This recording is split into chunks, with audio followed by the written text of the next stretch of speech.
In a quiet little village, there lived a woman named Mabel, who was as large in size as she was in personality. Her towering frame and round, chubby cheeks made her impossible to miss wherever she went.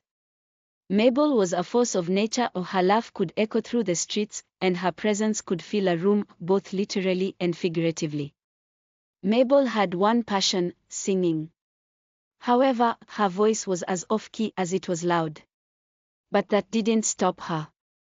Year after year, she entered the village singing competition, standing proudly on stage in her bright, flowing dresses that accentuated her enormous figure. When Mabel sang, it was an experience, one part courage, one part chaos. Her voice boomed through the room like a storm, rattling windows and startling birds outside.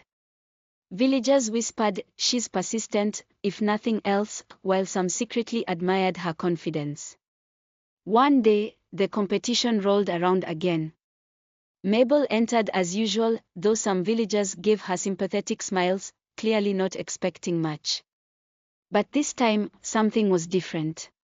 When Mabel stood on stage and opened her mouth, her voice flowed like honey. Sweet, rich, and mesmerizing. The audience froze, their jaws dropping in shock. Mabel's big frame swayed gracefully as she poured her soul into the song, her voice reaching notes no one thought possible. The applause was thunderous. The judges, stunned, gave her perfect scores. The villagers, who had once laughed behind her back, were now cheering her name. Mabel! Mabel! She clutched her chest, her eyes filling with tears. She had done it. After all these years of trying, she had finally won. Her dream had come true. As she stepped off stage, trophy in hand, people crowded around her, offering congratulations and apologies for doubting her. Mabel, overwhelmed with joy, could hardly speak. She basked in the moment, feeling like the star she had always believed she could be. But as the crowd began to fade and the sound of cheers grew distant, something odd began to happen. The trophy in her hands felt lighter and lighter until it vanished altogether. The stage, the lights, and the people began to blur and dissolve.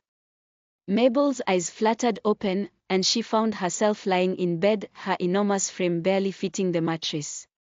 She stared at the ceiling in disbelief. "It was a dream," she whispered, her voice trembling. Slowly, the realization hit her, and she sat up, her face turning red with frustration. "God, why would you do that to me?" she groaned, throwing her hands in the air. "I thought it was real." But after a moment of sulking, a smile crept across her face.